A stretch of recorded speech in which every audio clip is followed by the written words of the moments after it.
Well, it is almost Christmas, and Joseph Parker is in a giving mood. As you'll know, he's sick and tired of waiting for Alexander Usyk. He is, of course, the WBO mandatory challenger to Usyk's belt. He holds all the belts, and sick and tired of waiting for him to finish his dancing and finish his footballing and all of that, and to say, I'd like to set a date.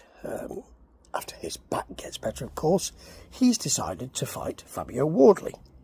Now, Fabio Wardley remains an underdog here. He may win. You never know in boxing.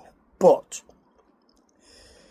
if he doesn't, and he's given Fabio Wardley, let's be clear, that big opportunity, Fabio Wardley sees it that way, from what I remember reading about it.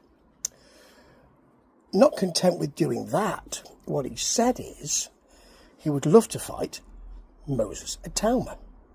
Now, got to be careful with Moses Itauma, haven't you? Because he's just had that big success with Dillian Whyte, but already, when I say just, it was a while ago.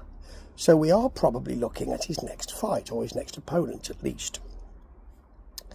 And there's many a slip twixt cup and lip, particularly, if I could say that correctly, particularly in boxing. But with Joseph Parker saying, you know, if I beat Fabio Wardley, I'd like to fight Moses Itauma next. If he doesn't beat Fabio Wardley, that fight's still on, but it's not as exciting. Why? Because he will remain the mandatory challenger if he does beat Fabio Wardley. But there's something else to consider as well. I keep saying this, and I still believe that Usyk will not want to defend those belts. He has nothing to prove now. He has all the belts around his waist. I believe we will hear the clattering of belts dropping off his waist as he unclips them and walks away from them towards a final fight. At that point, it might just play into Moses Itauma's hands, because he could have beaten Wardley by then. I don't believe that Usyk will have vacated the belts by then, because he's enjoying himself too much. But they might have been vacated by then. Beats Fabio Wardley, says, I'd love a fight with Itauma. The fight with Itauma is already signed, and it's for that belt.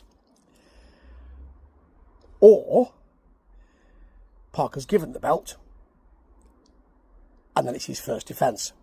Either way, Itauma gets a chance at a title. Ho, ho, ho.